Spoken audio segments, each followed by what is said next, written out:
ರಾಮ ಭಕ್ತರ ಸಂತಸ ದಿನೇ ದಿನೇ ಹೆಚ್ಚಾಗ್ತಾ ಇದೆ. ಭಕ್ತರೊಬ್ಬರು ರಾಮ ಮಂದಿರಕ್ಕೆ ದೊಡ್ಡ ರೇಷ್ಮೆ ಸೀರೆಯನ್ನ ಸಿದ್ಧ ಮಾಡಿದ್ದಾರೆ. ಆ ಸೀರೆಯ ಮಹತ್ವ ಏನು? ಆ ಕುರಿತ ಕಂಪ್ಲೀಟ್ ಸ್ಟೋರಿ ಇಲ್ಲಿದೆ ನೋಡಿ.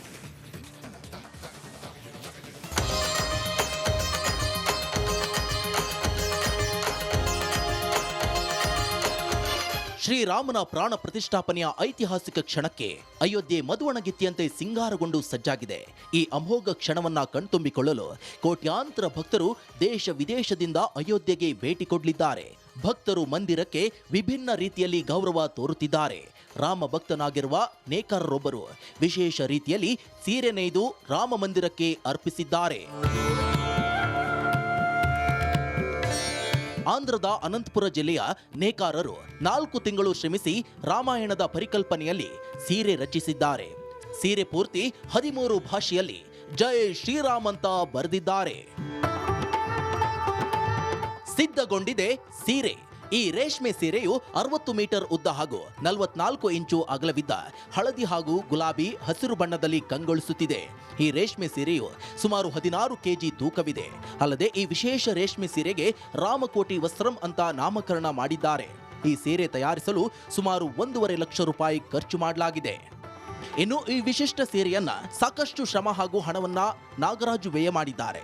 ಇದನ್ನ ಅಯೋಧ್ಯೆಯಲ್ಲಿ ನಿರ್ಮಾಣವಾಗುತ್ತಿರುವ ರಾಮ ಮಂದಿರಕ್ಕೆ ಉಡುಗೊರೆಯಾಗಿ ಕೊಡಲು ನಾಗರಾಜು ನಿರ್ಧರಿಸಿದ್ದಾರೆ.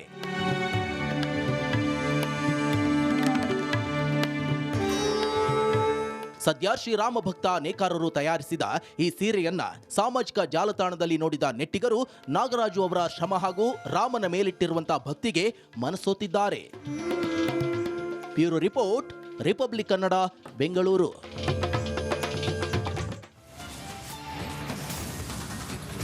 ಅಯೋಧ್ಯೆಯಲ್ಲಿ ರಾಮ ಮಂದಿರ ಉದ್ಘಾಟನೆಗೆ ಸಕಲ ಸಿದ್ಧತೆಯನ್ನ ಮಾಡಿಕೊಳ್ಳಲಾಗ್ತಾ ಇದೆ. ಶ್ರೀರಾಮನ ಮಸ್ತಕಾಭಿಷೇಕದ ಸಿದ್ಧತೆ ಭರದಿಂದ ಸಾಗಿದೆ. ರಾಮಲಲ್ಲ ಪ್ರಾಣ ಪ್ರತಿಷ್ಠಾಪನೆ ಬೆನ್ನಲ್ಲೇ ಉಡುಗೊರೆಗಳು ಹರಿದು ಬರ್ತಾ ಇದೆ. ಆ ಕುರಿತ ಒಂದು ಸ್ಪೆಷಲ್ ರಿಪೋರ್ಟ್ ಇಲ್ಲಿದೆ. ಜೈ ಶ್ರೀರಾಮ್ ಭಕ್ತರಲ್ಲಿ ಹೆಚ್ಚಿದ ಸಂತಸ. 500 ವರ್ಷಗಳ ಕನಸು ನನಸಾಗಲು 7 ದಿನ. ಕೇವಲ 7 ದಿನಗಳಲ್ಲೇ ಅಯೋಧ್ಯೆಯಲ್ಲಿ ರಾಮ ಮಂದಿರದ ಪ್ರಾಣ ಪ್ರತಿಷ್ಠಾಪನೆಯಾಗಲಿದೆ. ಕೋಟ್ಯಾಂತರ ಭಾರತೀಯರ ಕನಸು ನನಸಾಗಲಿದೆ. ಈ ಐತಿಹಾಸಿಕ ಕ್ಷಣಕ್ಕೆ ಇಡೀ ವಿಶ್ವವೇ ಸಾಕ್ಷಿಯಾಗಲಿದೆ. ರಾಮ ಮಂದಿರದಲ್ಲಿ ಶ್ರೀರಾಮನ ಪ್ರಾಣ ಪ್ರತಿಷ್ಠಾಪನೆಯು ಮಹತ್ವಪೂರ್ಣ ಕ್ಷಣವಾಗಿದೆ. ಈಗಾಗಲೇ ಕಾರ್ಯಕ್ರಮಕ್ಕೆ ಭರದಿಂದ ಸಿದ್ಧತೆ ನಡೆದಿವೆ. ಈ ಮಧ್ಯೆ ಶ್ರೀರಾಮನಿಗೆ ಹಲವರಿಂದ ಹಲವಾರು ಉಡುಗೊರೆಗಳು ಹರಿದು ಬರ್ತಿವೆ. ಪ್ರಾಣ ಪ್ರತಿಷ್ಠಾಪನೆ ಬೆನ್ನಲ್ಲೇ ರಾಮಲಲ್ಲಾಗೆ ಉಡುಗೊರೆ. ಬಿಹಾರ ರಾಜ್ಯದ ಮಿಥಿಲಾದಿಂದ ರಾಮಲಲ್ಲಾಗೆ ವಿಶೇಷ ಉಡುಗೊರೆ ಬಂದಿವೆ. ಬೆಳ್ಳಿ ತಟ್ಟೆ, ಲೋಟ, ಬಟ್ಟಲು, ಪಾದುಕೆಗಳು ಸೇರಿದಂತೆ ಹಲವು ಗಿಫ್ಟ್ಗಳು ಹರಿದು ಬಂದಿವೆ. ಉಡುಗೊರೆಗಳನ್ನು ಶ್ರೀರಾಮ ಜನ್ಮಭೂಮಿ ತೀರ್ಥಕ್ಷೇತ್ರದ ಪ್ರಧಾನ ಕಾರ್ಯದರ್ಶಿ ಚಂಪತ್ ರಾಯ್ ಸ್ವೀಕರಿಸಿದ್ದಾರೆ.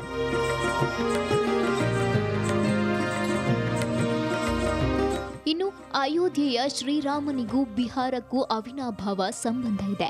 ಪುನೌರಾ ಧಾಮದಲ್ಲಿ ಮಾತಾ ಜಾನಕಿ ಸೀತಾ ಮರ್ಹಿಯ ಜನಿಸಿದ್ರು ಎನ್ನಲಾಗಿದೆ. ಹೀಗಾಗಿ ಆ ಕ್ಷೇತ್ರಕ್ಕೆ ಸಂಬಂಧಿಸಿದವರು ಭಗವಾನ್ ಶ್ರೀರಾಮನಿಗೆ ಉಡುಗೊರೆ ತಂದಿದ್ದಾರೆ.